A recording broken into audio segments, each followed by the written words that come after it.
Salut tout le monde, on se retrouve aujourd'hui pour une vidéo bilan de mes lectures du mois de juin. Et oui, mieux vaut tard que jamais, je vous publie enfin ce petit update.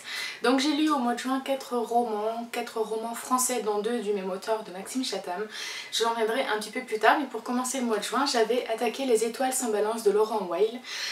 C'est édité chez Folio SF, donc c'est un roman post-apocalyptique qui raconte l'histoire d'un aventurier qui s'appelle Tom Costa, qui vit dans une France post-apo, et on va découvrir un petit peu tout l'univers créé par l'auteur. La vie de ce Tom qui est pilote du LM et qui va devoir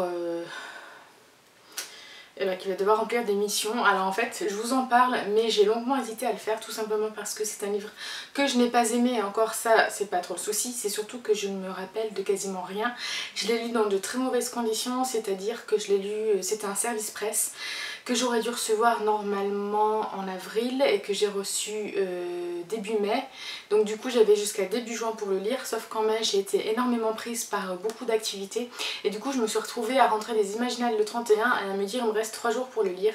Voilà, j'ai eu un petit délai supplémentaire de la part de Livre Addict, mais c'était vraiment minime puisqu'ils m'ont rappelé à l'ordre 3 jours après, alors que je venais juste de le terminer. J'écrivais ma chronique, et du coup je pense que ça a beaucoup joué sur mon avis général parce que j'ai dû le lire en précipité, je n'ai pas pris le temps de m'attacher au personnage, à l'histoire, si ce n'est que j'ai vraiment un souvenir d'une ambiance trop sombre et trop déprimante pour moi. J'ai trouvé cet univers assez désespérant où vraiment j'ai trouvé qu'il n'y avait aucun espoir. On a une légère histoire d'amour et encore je ne me rappelle pas de tout, il y a des complots, de la manipulation, et j'ai pas accroché. Je pensais aimer plus que ça. Cependant je vous conseille d'aller voir la vidéo que Lini Book Addict avait fait à ce sujet là, donc je vous mettrai son lien en barre d'infos où elle en parle avec vraiment beaucoup plus d'enthousiasme que moi. Donc voilà, malheureusement je vais passer très vite sur ce livre. J'ai lu ensuite Les Outrepasseurs, le tome 1 de Cindy Van Wilder, donc un livre que je reportais depuis le mois de février dans mes piles à lire mensuelles. Ça y est, il est lu, et celui-là pour le coup j'ai adoré du début à la fin. Alors je ne sais pas s'il faut beaucoup en parler parce que c'est vrai qu'il fait un buzz monumental en ce moment. C'est une trilogie, le dernier tome est paru il y a 2 mois je crois à peu près. Ça raconte l'histoire de Peter qui a 16 ans, qui suite à une agression va être emmené dans un manoir, The Lion House, où il va rencontrer de nombreuses personnes qui font partie de ses ancêtres, on va dire, par rapport à une malédiction qu'il a reçue en fait depuis des générations, des siècles et des siècles. Le lecteur va donc plonger avec Peter dans l'origine de ces outrepasseurs, donc il va remonter le temps et atterrir au XIIe siècle, où on va découvrir plusieurs habitants d'un village qui vont être victimes d'une malédiction lancée par les Fae. Donc ici les Fae sont vraiment cruelles et méchantes tout simplement, et du coup voilà, elles sont manipulatrices et elles vont lancer vraiment cette malédiction qui va poursuivre les habitants pendant des générations et des générations jusqu'à notre siècle, où Peter va donc s'apercevoir qu'il fait partie de ces personnes maudites et où tout va se jouer pour la suite. Alors ce tome-là a pu déstabiliser pas mal de lecteurs parce que en fait les gens s'attendent surtout à voir l'histoire de Peter. Or non, on découvre vraiment l'origine. Donc on découvre tous ces villageois du XIIe siècle, et moi c'est ce que j'ai adoré. J'ai beaucoup aimé l'univers construit par Cindy Van Wilder, j'ai adoré les noms des personnages, rien que ça m'a complètement transportée. Et j'ai beaucoup aimé les descriptions qu'elle faisait du village, des habitudes des gens, des liens qu'ils avaient entre eux. On voit différents points de vue et c'était vraiment très agréable à découvrir. La plume est très captivante et très fluide, on est directement plongé dès les premières pages dans cet univers. Donc voilà, j'ai très hâte de lire le tome 2 que je pense certainement lire en août ou en septembre. On va maintenant passer à mes lectures de Maxime Chatham. Alors tout d'abord j'ai écouté un audiobook, donc Autre Monde de tome 1, l'Alliance des Trois, et du coup j'ai adoré. Alors faut savoir que j'avais lu ce livre il y a 3 ans, que je n'avais pas trop aimé, enfin je l'avais trouvé sympa mais sans plus, et de le redécouvrir de façon audio, ça m'a vraiment apporté une autre dimension à l'histoire. Tout d'abord j'ai aimé vraiment le contexte audio, c'était très intéressant. J'avais des préjugés sur les audiolivres où j'avais l'impression que c'était vraiment des personnes âgées qui lisaient et qu'il n'y avait pas vraiment pas beaucoup d'intonation, etc. Donc j'avais déjà été surprise lorsque j'avais lu Tuer le père d'Amélie Nothomb de cette façon-là. Et là c'est vrai que on m'avait dit que cette version audio était vraiment superbe parce que déjà il y a 2 voix dans le livre. Donc il y a une voix masculine, une voix féminine, et en dehors de ça il y a énormément de bruitage, de musique, et tout ça, ça apporte vraiment une immersion pour le lecteur. Autre Monde, ça raconte l'histoire de 3 adolescents qu'on va suivre. Ça se passe à notre siècle et ils habitent à New York. Leur vie est normale, on va dire. Ce sont des geeks, ils vont à l'école, tout ça. Et un jour va se passer une énorme tempête de neige qui va tout dévaster en fait, et ça va créer un nouveau monde. Donc la plupart des adultes ont disparu, soit ils sont devenus des créatures vraiment odieuses et violentes, ou alors on ne sait pas où ils sont passés. Donc on appelle ces nouvelles créatures sont appelées les cyniques, et les enfants, donc souvent ce sont des adolescents ou des petits enfants, vont se renommer les pans. Et donc on va suivre tout d'abord Tobias et Matt qui vont essayer de s'enfuir de New York et essayer de comprendre un peu ce qui leur arrive, et ils font tomber sur une île, donc l'île des Pans, où là-bas ils vont rencontrer le 3e membre qui est Ambre, et ils vont découvrir qu'en fait la tempête a créé également des altérations au niveau des conditions physiques de chaque personnage, physique ou mental. Et j'ai vraiment aimé toute la dimension écologique et la réflexion sur la vie, sur la société, sur la consommation qu'on avait aujourd'hui. J'ai trouvé ça vraiment bien amené.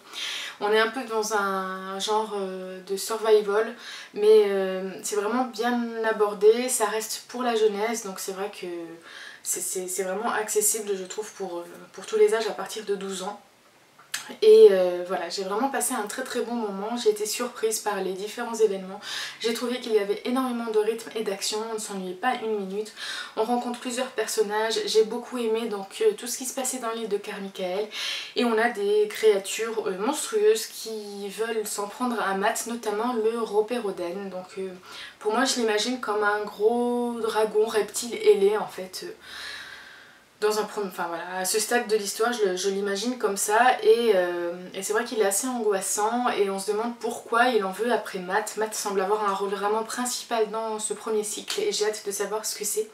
Donc au moment où je vous tourne cette vidéo, j'ai déjà écouté le 2e tome, donc je vous en reparlerai dans une prochaine vidéo, et je suis en train de m'écouter le tome 3. Voilà, donc c'est vraiment une saga, en tout cas un premier tome que je vous recommande si vous voulez quelque chose qui change, qui soit accessible, et Maxime Chatham m'a prouvé qu'il était vraiment très intéressant au niveau de toutes ses idées et de son imagination. Chose que j'ai pu confirmer avec l'e-book que j'ai lu juste après et qui était Les Arcanes du Chaos. Alors c'est le premier cycle de la trilogie du cycle de l'homme, donc je l'ai lu avec Corée et j'ai adoré. Alors on a mis un peu de temps à le lire parce que voilà, les événements faisaient qu'on pouvait pas s'y mettre à fond les soirs, mais j'ai trouvé vraiment un rythme époustouflant, vraiment très rapide, ça se succède, on s'ennuie pas. L'histoire commence en rencontrant l'héroïne principale, Yael, qui a une 20aine d'années, qui travaille je crois dans un magasin un peu ésotérique ou un truc comme ça, qui a sa petite routine toute classique, elle est célibataire, etc. Et un soir elle va rentrer chez elle, en fait il va commencer à y avoir des événements un petit peu surnaturels qui se produisent, par exemple des ombres qui lui parlent dans son miroir quand elle est dans la salle de bain, ou son ordinateur qui s'allume tout seul pour lui laisser des messages et qui veut l'entraîner en fait dans la découverte de son passé, de ses origines et un petit peu de tout ce qui est complot de l'univers, manipulation, géopolitique, etc. Elle va rencontrer, avant d'avoir tous ces événements, un garçon qui s'appelle Thomas en fait, et qui va l'accompagner pendant toute son enquête, et on va vraiment passer par plein d'intrigues différentes. Il y a déjà... ça amène beaucoup à la réflexion sur les complots politiques, sur les manipulations que le gouvernement en grand peut avoir, les répercussions que ça a sur le monde. C'était vraiment intéressant, ça m'a permis également de découvrir pas mal d'endroits puisque Maxime Chatham nous transporte de Paris à Genève en passant par Thonon. J'étais super contente parce que du coup il a cité des endroits que j'irai visiter la prochaine fois que je rentre dans ma région. Et on atterrit ensuite aux États-Unis et du coup on découvre plein de choses, et en parallèle de l'histoire on suit en fait entre chaque partie du roman, il y a des articles d'un blogueur qui nous raconte un petit peu ses pensées, ses recherches qu'il a fait sur un gros complot politique. Et du coup j'ai appris beaucoup de choses, notamment même sur Lincoln, sur Kennedy, sur leurs morts respectives, sur les théories du complot qui sont nées par rapport à de nombreuses similitudes qu'il y a entre les deux assassinats des deux présidents. On apprend vraiment plein de choses sur le 11 septembre, sur tout ce que vous voulez, c'était juste génial. J'ai adoré ce livre, je me suis régalée. Le seul petit bémol que j'ai à faire, c'est que par moment, j'ai trouvé que l'auteur nous a sommé avec un peu trop d'informations et du coup mon cerveau avait tendance un petit peu à décrocher par période. Mais j'ai vraiment gardé un excellent souvenir de ce livre et je vous le recommande également. C'est un thriller qui peut plaire ou ne pas plaire. C'est vrai que j'en ai discuté avec 2-3 personnes qui ont eu du mal avec l'héroïne par exemple, qui peut avoir des réactions un petit peu complètement imprudentes sachant tout ce qui l'entoure et qu'elle se sent en plus surveillée. Elle va prendre des fois des décisions qui nous sortent par les yeux et on va se dire mais pourquoi t'as fait ça? Et voilà, mais bon en même temps c'est un petit peu comme ça que l'auteur mène son intrigue et il fallait bien des événements déclencheurs pour pouvoir avancer dans l'histoire. En tout cas je compte bien lire la suite prochainement et vous reparler un peu plus de mes découvertes de cet auteur. Je pense que ça va être vraiment, Maxime Chatham, c'est vraiment ma découverte 2015 en auteur, en tout cas je l'espère. Et voilà, c'est tout pour cette vidéo bilan du mois de juin. N'hésitez pas à me donner vos avis si vous avez lu ces romans ou si vous voulez les lire. Je m'excuse encore pour le résumé vraiment tronqué et pas du tout satisfaisant que je vous ai fait sur les étoiles sans balance. Mais comme je vous disais, je n'ai déjà quasiment plus aucun souvenir et ça a été vraiment une lecture pas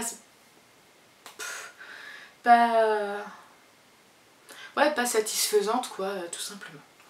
Sur ce, je vous souhaite à tous de très belles lectures et je vous retrouve bientôt pour une nouvelle vidéo. Bisous!